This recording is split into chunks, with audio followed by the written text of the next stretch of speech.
Scorpios, I'm Christy, you're watching Tiny Turtle Tarot, and this is your reading for the week ahead. As always, if anything I say resonates or you know it will in the future, because obviously it hasn't happened yet, please let me know by liking and subscribing.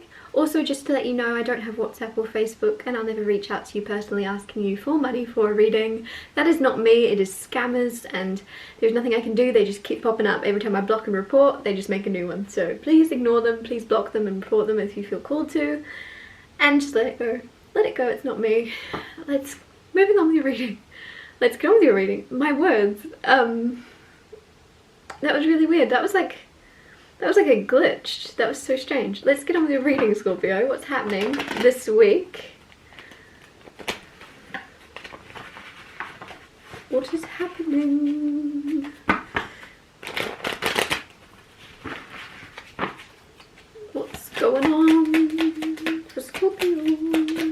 Okay, firstly you have the Seven of Swords. Sneaky, sneaky, sneaky. I like it.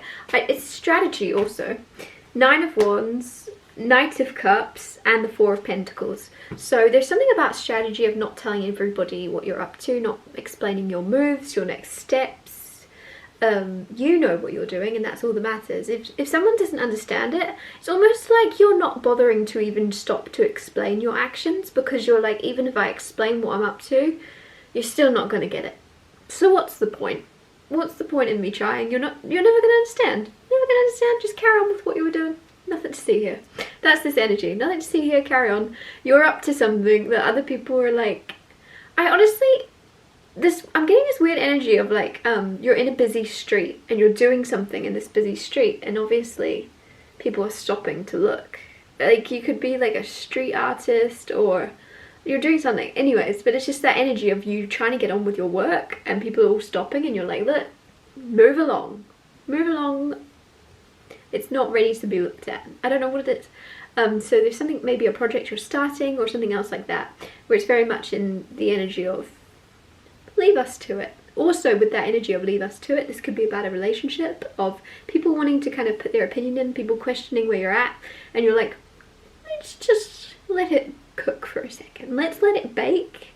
Let's let it grow. Let's let it rise, you know, like a loaf of bread. Let's let it do its thing before I stop to kind of explain what's going on, because it's not really finished going on yet, and we need to get somewhere before I stop to kind of get your opinion about it and start to get confused. I'm just gonna let things play out the way they play out. There's very much an energy maybe of you learning from the past. I'm noticing the red flags in this picture.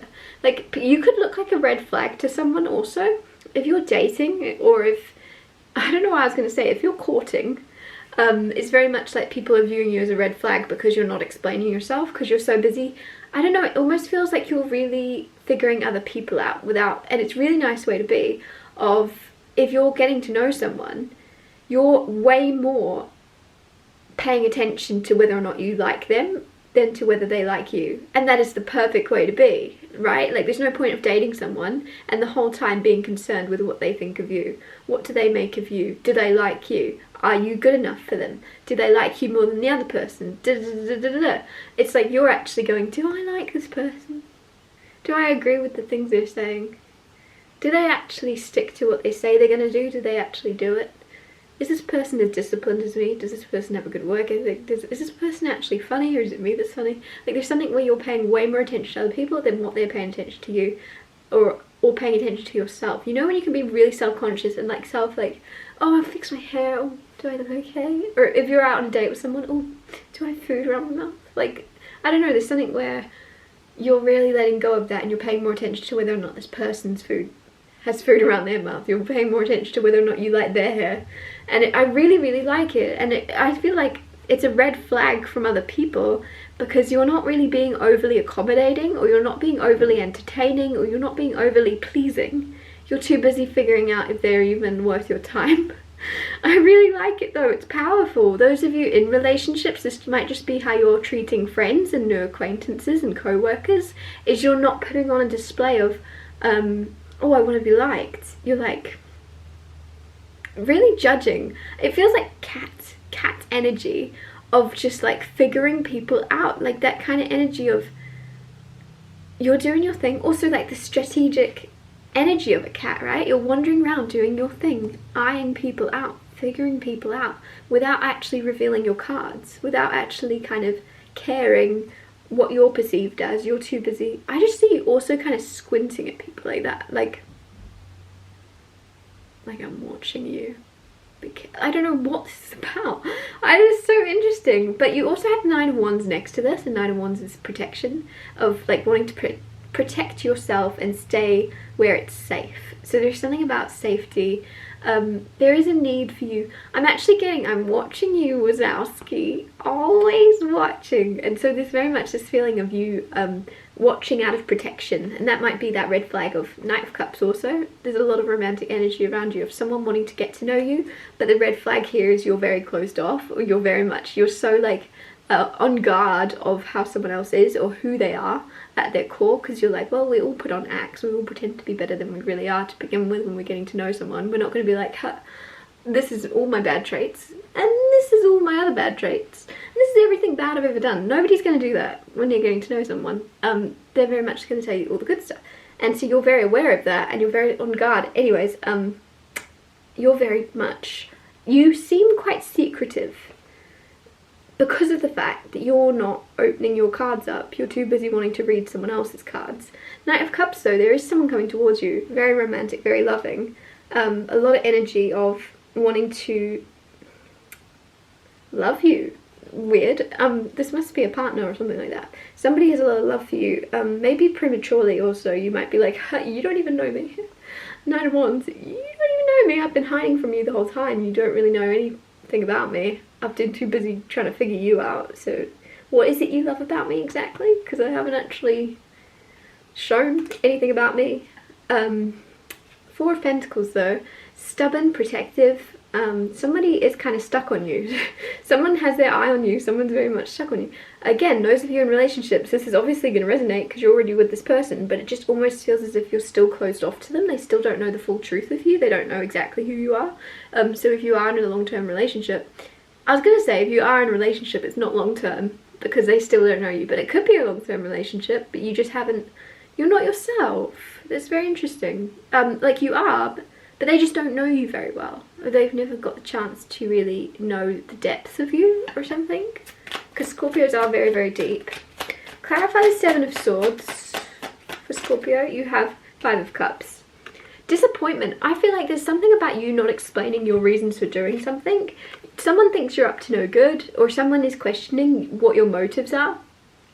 And there's something here of you just being disappointed. You're like, I'm so disappointed in explaining myself to people time and time again and them not picking up what I'm putting down. They never understand where I'm coming from. They refuse to see it from my point of view. So I'm just going to carry on carrying on and not stop to explain myself to people that are who are unwilling to see it from my perspective. There's also something here of you just being disappointed maybe you've already explained your actions and somebody's still asking the same questions and you're like, I've already told them. Why did they not listen the first time? How hard is it? Like I told them and it was important to me that I told them, but they just weren't listening. So there's disappointment or grief or regret in not being heard. So now you're just like, well, there's no point explaining twice. I'm just going to get on with it. Clarify the Nine of Wands. You have the Moon. No, you don't. You have Lunar Lupin. Joe, this is actually the name of this tarot deck, and I'm pretty sure it's just that card that comes on top. I might be wrong. But either way, I might be completely wrong. This is also magic. This is like magic and luck. But with the Nine of Wands, there's something here about your life is very magical and lucky, or it's about to be, but you have to step into your life to get that magic and luck. If you're hiding behind this wall, if you're hiding in this room of protection, in order to keep yourself safe from other people, relationships, a connection, someone seeing you deeper, if you're already in this relationship, if you're hiding from that, you're not going to be able to experience the magic and the connection and the serendipity and the love, the emotion with the Moon. You can't experience all that if you're hiding from it and protecting yourself from it. So you're protecting yourself from the bad of potentially being misunderstood, but you're also protecting yourself from the good of being understood. You'll never be understood if you don't risk it, if you don't show yourself, if you don't step out of this protective mode. You've been hurt in the past, so I completely emphasize there's a good reason why you're hiding. But if you're in a connection with someone very long term, it's like, it's okay to open up now, it's okay to trust them. Others of you, it almost feels like a new connection with the Knight of Cups coming towards you, where there's going to be a lot of good things happen for you to open yourself up to this. Whether or not, like, I'm not saying you're going to marry this person necessarily. I hope you do. But it's almost like you, either way, are going, well, what's the worst that can happen? What's the worst that can happen of me actually diving deeper into who I actually am and letting someone see who I really am? If they don't like me, if they don't think I'm really cool, then they're not very cool, and I don't agree. Like, it's fine. Like, people have different tastes. I don't know, like, there's something where you're going to take it more lightheartedly if someone doesn't accept you for who you are. You're just going to go, well, do you know what? People have different tastes in clothes. People have different tastes in homes and houses. People have different tastes in things. So it's okay that they might have different taste in what they want their partner to be and who they want their partner to be, and it's nothing personal to you. And it also might be the case that sometimes people can feel as if you're out of their league subconsciously without wanting to admit it, and they'll be, oh, you're not really my type. But it will be the fact that they are actually like too poor to be shopping in Gucci, if that makes sense, right? Like they just know they can't afford your store. They just know they're not good enough for you. So don't ever feel rejected after opening up. Please let yourself open up to love. Please let yourself open up to this person. The worst thing that can happen is they go, oh yeah, let's be friends. Or they could even say, I've got a friend that would be really good for you, because you've opened up and been your real self. They'll know you match really well with my buddy, but they won't know that if you hide. If you're hiding behind this wall. So don't hide, please. Clarify the Four of Pentacles. Clarify the Four of Pentacles. You have the Temperance card, balance, good and bad. Angry, emotional, like there's something where you're really balancing out all of your feelings. With the Four of Pentacles here, you and someone else are going to be, either this is your partner, a lot of you are already in a very long-term solid relationship, and you're very protective of each other and you balance each other out. I don't know why I'm getting each other's secret ingredient. You're very much each other's secret ingredient to either calm each other down or rev each other up. One of you is more chill, and sometimes it's like the other person just needs to shake you up a bit to get you going, whatever that means. And the other one is more like energetic, has a lot of passion, and it's like you calm this person. You very much balance each other out. You're the perfect pill each other needs. It's very yin and yang. It's very yin and yang. And so because of that, you're very protective of, like, you know, when there is a secret ingredient, like thinking of the Krabby Patty formula, it's very protected because you don't want anyone else to kind of take it. So you're very protective of each other because you know how rare it is that you've both found a secret ingredient in one another, and you both balance each other out so perfectly. You fit. And if this isn't resonating, like I said, someone coming in very soon. Someone coming in very soon, but they're only going to see you if you open yourself up to walking outside of this boundary, or this idea of a wall of protection, because it's an idea. You're not safe, you're not protected, you're still going to be judged, but the question is, do you want to be judged for who you really are, or do you want to be judged for a version of yourself that you feel is going to be less judged? Or would you rather just be yourself in the first place? Does that make sense? It's almost like that energy of what's that saying? You can fail at what you don't want, so you might as well go after doing what you love. It's kind of that energy. However, it's more like, put this into the sense of, like, you can fail and be judged and criticized for being a version of yourself that you don't even like. So you might as well be judged, potentially, put yourself at risk of being judged, of being who you really are, of who you really want to be, because people are going to judge you anyway.